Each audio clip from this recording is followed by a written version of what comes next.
जन गण मन पढ़ने से क्या इस्लाम पर खतरा आ जाएगा? सभी मेहमान हमारे साथ बने हुए हैं। ये सीधा सा सवाल है और इसका जवाब तलाशने की कोशिश हो रही है। जी न्यूज की खबर का वैसे बड़ा असर हो गया है। यूपी सरकार ने स्कूल प्रशासन के ऊपर एफआईआर दर्ज कराने के आदेश दे दिए। गौरव भाटिया साहब अभी ब्रेक से पहले इन सारी बातों को सामने रख चुके हैं। बंद होगा इलाहाबाद का एमए कॉन्वेंट स्कूल। विशाल पांडे हमारे संवाददाता हमारे साथ जुड़ गए हैं, जरा उनसे बात कर लेते हैं। अच्छा, कुछ ही देर में वो हमारे साथ जुड़ेंगे, लेकिन राज्य सरकार ने स्कूल के खिलाफ एफआईआर दर्ज करने के आदेश दे दिए हैं। सख्त से सख्त कार्रवाई के निर्देश दे दिए गए हैं एमए कॉन्वेंट स्कूल के खिलाफ। अब एफआईआर दर्ज होगी जल्द से जल्द। विशाल, जानकारी दीजिए। देखिए, जिस तरीके से राष्ट्रगान का अपमान का मामला वहां पर सामने आया था, उस पर अब यूपी सरकार ने एफआईआर के आदेश दे दिए हैं। जो स्कूल है वहां पर कॉन्वेंट स्कूल, उस पर एफआईआर दर्ज कराने के आदेश दिए। इसके अलावा स्कूल बंद कराने की भी वहां पर तैयारी चल रही है कि स्कूल को बंद भी कराया जा सकता है, ऐसा हमारे सूत्र बता रहे हैं। रूबिका। विशाल, बहुत बहुत शुक्रिया जानकारी के लिए। और हमारे साथ गौरव भाटिया भी जुड़े हुए हैं। गौरव साहब, आप सुन रहे थे जियाउल हक साहब अभी भी उस चीज पर टिके हुए हैं, कभी कंफ्यूज हो रहे हैं, कभी कह रहे नहीं मैं उस चीज पर मैं उनसे एक प्रश्न मैं तभी उनसे एक प्रश्न करना चाहता था। हाँ। रूबिका जी, मेरा प्रश्न जियाउल जी से ये है कि जिस संविधान से उनको अधिकार मिलता है कि वो अपने धर्म को स्वतंत्रता पूर्वक फॉलो करे, उसी संविधान में एक चैप्टर है जियाउल जी आपके लिए, फंडामेंटल ड्यूटीज, और उसमें अनुच्छेद 51 देखिएगा जरूर, 51 है, जिसमें लिखा है कि राष्ट्रगान और राष्ट्र ध्वज का सम्मान होना चाहिए। मेरा प्रश्न आपसे ये है कि चलिए, अगर आपका मजहब कहता है कि आप ना गाएं तो ठीक है, लेकिन आप रोकते कैसे हैं कि आप कहते हैं हमारे स्कूल में 11 साल से राष्ट्रगान नहीं गाया गया? क्या ये बहुत अच्छी बात है जिस पे आप अपना गर्व दिखा रहे हैं चैनल पे या वहाँ पे? मैं समझता हूँ इससे ज़्यादा दुर्भाग्यपूर्ण कुछ नहीं हो सकता है। और दूसरी चीज़, मैं मुबारकबाद देना चाहूँगा रूबिका जी को कि उनकी आस्था जो ये देश में है, ये एक सबक है सभी के लिए कि धर्म से भी ऊपर कहीं ना कहीं देश है। देश है तो धर्म रहेगा, देश ही नहीं रहेगा तो कुछ नहीं रहेगा। गौरव भाटिया साहब, मैं इसको आगे ले जाऊंगी, एक सेकंड बाद ले जाऊंगी। पहले जरा आपके सवालों का जवाब जियाउल हक साहब दे दे, फिर बताऊंगी कि क्यों देश पहले है, फिर बताऊंगी कि लैंड ऑफ लॉ क्यों सबसे पहले है, और उसके बाद बाकी सारी चीजें हैं। जियाउल हक साहब, जवाब दीजिए गौरव भाटिया। हाँ जी हाँ, राष्ट्रगान का मैं सम्मान करता हूँ और हमारे यहाँ इस पे रोक नहीं है। बराबर हुआ है प्रोग्राम और होता रहेगा। बस सवाल यही है कि अगर कुछ मुस्लिम गार्जियन का एतराज है तो उनके लिए हम जबरदस्ती नहीं कर सकते। बस एक इतनी सी बात है। एफआईआर ने डरा दिया, एक एफआईआर ने सारे के सारे खतरे सामने ला दिए। सर, आपके पूरा सम्मान करते हैं। आपने अपना पूरा स्टैंड बदल दिया जियाउल जी। नहीं, ये रियल अभी है। कुछ समय पहले आप कह रहे थे यहाँ पे राष्ट्रगान नहीं गाया जाएगा और इसीलिए प्रिंसिपल ने इस्तीफा दिया और कंप्लेंट प्रदेश सरकार के पास आई। अब आपने पूरा स्टैंड बदल दिया। बच्चों को भेजते हैं ना ये बात नहीं है। संविधान की ना, ये बात नहीं है। बात हमेशा कानून की जानकारी देना भी आपका कर्तव्य है। रोक नहीं है। क्यों नहीं सिखाया आपने? बात सही कह रहे हैं, क्यों नहीं सिखाया? आपको क्यों नहीं बताया? ये आपकी ड्यूटी, आपकी जिम्मेदारी है। बारे में क्यों नहीं बताया आपने? आपको एजुकेट करना चाहिए था कि नहीं, स्कूल में आने के लिए राष्ट्रगान गाना जरूरी है। ठीक है, अब आप फाहिम बेग साहब जल्दी से अपनी बात रखिए। रूबिका जी, मेरी आवाज आपको मिल रही है? बिल्कुल मिल रही है सर। हेलो जी, बिल्कुल मिल रही है, बात रखिए आप। मगर मुझे लगता है मुझे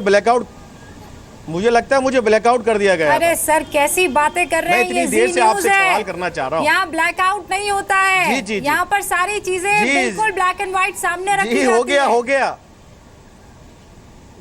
जी, मैं पिछले काफी देर से प्रेम शुक्ला जी से और वो जो आरएसएस के विचारक हैं उनसे कुछ कहना चाह रहा था। मुझे आपने ब्लैकआउट कर दिया, मेरी आवाज ही आप नहीं सुनना चाह रहे हैं।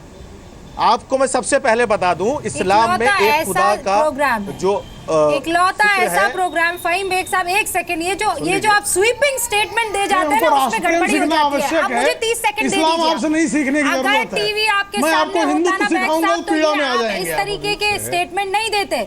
ये इकलौता ऐसा प्रोग्राम है जहां पर किसी की आवाज बंद नहीं की जाती है। हमारे गृह मंत्री के साथ किया था और आज आप मेरे साथ कर रहे हैं। फाहिम बेग साहब, किस चीज का गुस्सा निकाल रहे हैं, जरा ये बता दीजिए। आप टीवी देखकर बोल देते आप, कौन करेगा? आप ऐसे ही ब्लैकआउट कर रखा है। आपने अगर डिबेट में शामिल किया है तो मेरी बात भी तो सुनिए ना।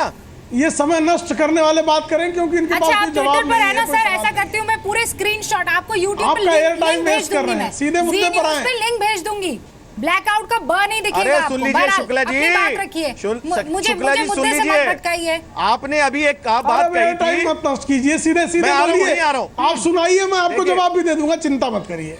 देखिए इस आइए कृपया सीधे। अरे शुक्ला जी सुन लीजिए, धीरज रखिए।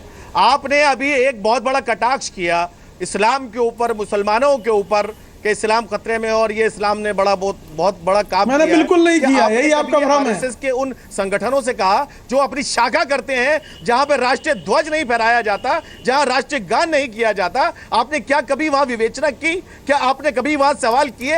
ये किस तरह का दोहरा मापदंड है आपका कि आप तमाम चीजें नहीं। एक समुदाय विशेष के ऊपर फहीम साहब, लागू करना चाहते सवाल हैं? कोई दोहरा पूछा मैंने। मापदंड नहीं है। ये देखिए, राष्ट्रीय फहीम साहब, स्वयं जवाब मैं सेवक, दूंगा। सारे स्वयं सेवक, फहीम साहब, फहीम साहब, जो भी जहां फहीम से साहब, आवश्यक फहीम हमारी साहब, रूबिका जी, एक फहीम साहब द्वारा संचालित फहीम तमाम साहब विद्यालय, से भी है। फहीम वहाँ साहब, राष्ट्रगान रूबिका जो है, वो ये दैनिक सवाल है। पहले मुझसे आपकी सवाल सरकार नहीं आपके है। अज्ञान का कोई इलाज नहीं है। सर मुझे ये आपके बताइए, अज्ञान का कोई इलाज जब नहीं है। जब रूबिका लियाकत ये सवाल पूछ रही थी, मच-मच करके कोई लाभ नहीं है। अग्निजेश जी से ये सवाल जब रूबिका लियाकत पूछ रही थी, तब क्या हुआ था? तब आपने दिमाग का ब्लैकआउट कर दिया था सर। खून में फहीम तब साहब, आपने अपने कान और अपने पर्दों का ब्लैकआउट कर दिया था सर, जब रूबिका लियाकत ये सवाल पूछ रही थी आरएसएस के रिप्रेजेंटेटिव से। अब जवाब लीजिए, आप जवाब लीजिए, यहाँ पर मैं वक्त देती हूँ। हाँ, रूबिका जी, एक फहीम साहब, प्रश्न मेरा भी है। फहीम साहब और गौरव जी, मैं आप लोगों भाजपा और को, रूबिका ने RSS ये के सवाल पहले ही प्रवक्ताओं से। किया था।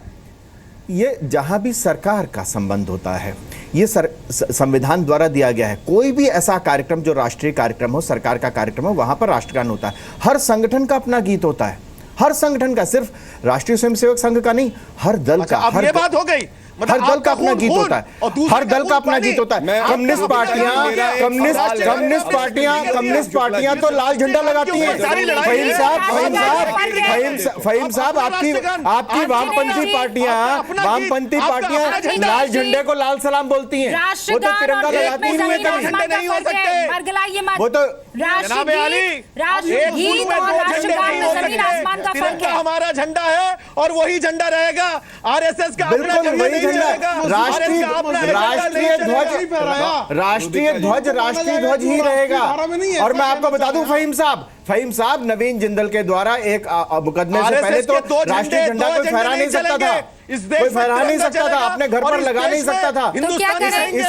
इसलिए तो अब राष्ट्रीय ध्वज फहराया जाएगा, एक सवाल आरएसएस कार्यालय पे फहराया जाएगा। बिल्कुल हर राष्ट्रीय पर्व पर वहां पर, आपको तो मालूम है, ये लोग जानते हैं, नहीं फहराया जाता, फहराया जाता है। कैमरे पे आके झूठ बोलते हैं। आप अभी जाके अपने जी के फहीम कैमरामैन को भेजिए। आरएसएस के फहीम साहब, कई लोगों को मुकदमा झेलना पड़ रहा है आरएसएस के चक्कर में, आप भी उस मुकदमे के चक्कर में आ जाएंगे झूठ बोलने के चक्कर में। आप भी झूठा आरोप लगाने के चक्कर में मुकदमा झेलना पड़ जाएगा आपको। फहीम साहब, ये आरएसएस वर्सेस इस्लामिक स्कॉलर खड़े हो गया, सर मैं राष्ट्र की बात करने आ जाऊं। सेवक संघ द्वारा संचालित सर, मैं राष्ट्र की बात कर लूं। जो अनुषांगिक संगठन है, उनके कार्यक्रमों में, उनके द्वारा संचालित संस्थाओं में राष्ट्रगान और तिरंगा दिखाता हूं, उसके बाद आप तौबा करेंगे, तौबा करेंगे उसके बाद। ये तो एक गैर कानूनी संस्था है। क्या गैर कानूनी हो गया सर? आप तौबा करेंगे क्या? वर्सेस आरएसएस यहाँ पर नहीं चाहिए मुझे। मैं राष्ट्र की बात कर रही हूँ। आपको चुनौती है, मैं गौरव भाटिया साहब को निवेदन करना चाहूंगी। प्रेम शुक्ला जी, एक सेकंड दीजिए मुझे। और तिरंगा दिखाता हूं, की बात कर रहे हैं। मांगेंगे, तौबा मगर करेंगे ईमानदारी के साथ आइए फिर से और ये उठाएंगे। भगवा झंडा हटाकर आइए, मेरे देश का झंडा लेकर आइए, एकदम ईमानदारी तिरंगा लेकर से। आइए। यदि आप सचमुच के, अगर आप में 1% भी मुसलमान होने का प्रेम शुक्ला आप में जी, ईमान हो, प्रेम तो उसके शुक्ला बाद जी, क्या आप माफी मांगेंगे, प्रेम तौबा शुक्ला करेंगे? जी, ये आप लोगों के सेवा डीएनए भारती में के है। तमाम विद्यालयों में, देश के सेवा भारती गुलाम के होने तमाम पर आप संस्थाओं में, कहते थे राष्ट्रीय अंग्रेजों से स्वयंसेवक लड़ना, सांघिक संगठनों द्वारा अंग्रेजों से लड़ना संस्थापित समय की तमाम बर्बादी, विद्यालयों में अंग्रेजों से दोस्ती करो और आज विधियां देश हैं, आजाद हो और गया, वो राष्ट्र देश के तरक्की समर्थन करने में लगा, है, तो ये आज जिसको उसके मैं आपको ठेकेदार बनने आज ही लगे। आप वही दिखाता लोग हूं, हैं लेकिन जो आप मेरा तौबा देश गुलाम करेंगे? था, तो मेरे आप देश अपनी यजीदियत को के गुनहगारों से आप हाथ नहीं मिलाते थे, स्वीकारेंगे, आप क्योंकि आप अंग्रेजों की यजीद बगल में के बैठते थे। झूठे आज औलाद मेरा हैं। देश आजाद हो आप गया मुसलमान और नहीं हैं। विकास पे चलने आप लगा, यजीद तो की आज उसकी झूठी औलाद ठेकेदारी हैं। करने आ गए, मौलाना आज आजाद को राष्ट्रवादी मानने बन के वाला आ गए। मुसलमान, 10 सेकंड उसको और सर। राष्ट्रगान पर कोई आपत्ति नहीं हो सकती। 10 सेकंड और आजाद को मानने वाला मैं तू मैं चलने दूंगी। उसके बाद गैर कानूनी संस्था है, इसकी जांच होनी चाहिए। ये सुन लो इनकी। फहीम साहब, आप मुकदमे के लिए तैयार रहिए। पर जो है प्रश्न चिन्ह है। आप नेशनल टेलीविजन पर एक झूठ बोल रहे हैं, मुकदमे के लिए तैयार रहिए। फिर आप तो मुकदमा कर ही नहीं सकते। अब मेरी बात सुन लीजिए सर, पंजीकृत ही नहीं है। अब मेरी बात सुन लीजिए, मेरे पास वक्त बहुत कम है। आप इस मुद्दे से झूठ नहीं बोल सकते। चर्चा में एक सेकंड रुक जाइए। प्रेम शुक्ला साहब, फहीम बेग साहब, आज हाथ रख दिया तो अवनीश जी, अब एक सेकंड के लिए रुक जाइए। मैं आज की तारीख में जियाउल हक जैसे लोगों से सवाल करने के लिए आपको यहाँ पर बुलाती हूँ। इनवाइट इसलिए किया है कि बच्चों के मुस्तकबिल का सवाल है। इनवाइट इसलिए किया है क्योंकि आज की तारीख में अगर उस सफेद कागज पर आप लोग पटांग चीजें डालेंगे तो देश का क्या होगा सर? जन गण मन का सवाल है सर। क्या मुद्दे का जवाब दिया? आरएसएस और इस्लाम बाद में हो जाएगा। गौरव भाटिया। नहीं, मैं ये इनको जो है रूबिका जी, मैं इतना जरूर कहना चाहूंगा। अब आप प्रेम शुक्ला जी, अब सुन लीजिए। रूबिका जी, प्रेम जी से कहिए दूसरों की भी बात सुन ले। शुक्ला साहब एक सेकंड अब रुकिए। अब आगे ले जाते ना सर, तू मैं तो हमेशा डिबेट में चलती रहती है। लेकिन इन्होंने जो सर अब डिबेट को आगे ले जाते हैं सर, प्लीज डिबेट को आगे ले जाते हैं। चलिए क्षमा मांगे। हाँ गौरव भाटिया एक सेकंड सर। प्रेम शुक्ला जी एक सेकंड। हाँ रूबिका जी, देखिए मेरा सवाल जो है अवस्थी जी और प्रेम शुक्ला जी से है, और सवाल यह है कि जिस संविधान की आज वो बात करके जियाउल जी को कहते हैं कि राष्ट्रगान और राष्ट्रध्वज का सम्मान होना चाहिए, और जिससे हम लोग सहमत हैं, क्यों उस संविधान की धजिया और तार-तार किया जाता है जब आरएसएस के वरिष्ठतम लीडर कहते हैं कि ये एक हिंदू राष्ट्र है, तब वो भारत का संविधान कहा जाता है। और आरएसएस के अवस्थी जी इस पे जरूर प्रकाश डालेंगे, और प्रेम शुक्ला जी भाजपा के हैं तो भाजपा उस पे क्या एक्शन लेती है। अब प्रेम शुक्ला जी, मेरी बात पूरी हो जाए। मेरे को लगता है कि आप किसी को बात करने की अनुमति भी नहीं देते। जो अनुमति संविधान देता है कि हम अपनी बात रख सके, आपको उसमें भी परेशानी है। दूसरों की आवाज आप बंद नहीं कर सकते। इस देश का संविधान सबको ये अधिकार देता है कि हम अपनी बात रख सके, चाहे आप उससे सहमत हो या नहीं हो। ये अधिकार भाजपा और आरएसएस नहीं देती है। दूसरों की बात जो बाकी शक्ति रखी है, इतनी क्षमता अपने में लाइए, अपने में क्षमता इतनी लाइए कि दूसरे की बात भी सुना करिए। आपको ना भी अच्छी लगे तो भी दूसरे की बात सुनिए। आप मेरी बात सुनिए। मैंने संविधान की एक बात बताई है, उम्मीद करता हूँ आप संविधान के दायरे में रह के जवाब देंगे। इतना हीटेड डिबेट किसी कंक्लूजन पर नहीं पहुंच सकता है। ये सिर्फ हम डिबेट के लिए तू मैं के लिए प्रोग्राम नहीं लाते हैं सर। ताल ठोक के में वाकई सवाल आज बहुत बड़ा है, विचारधारा का सवाल है, इस पर जवाब देना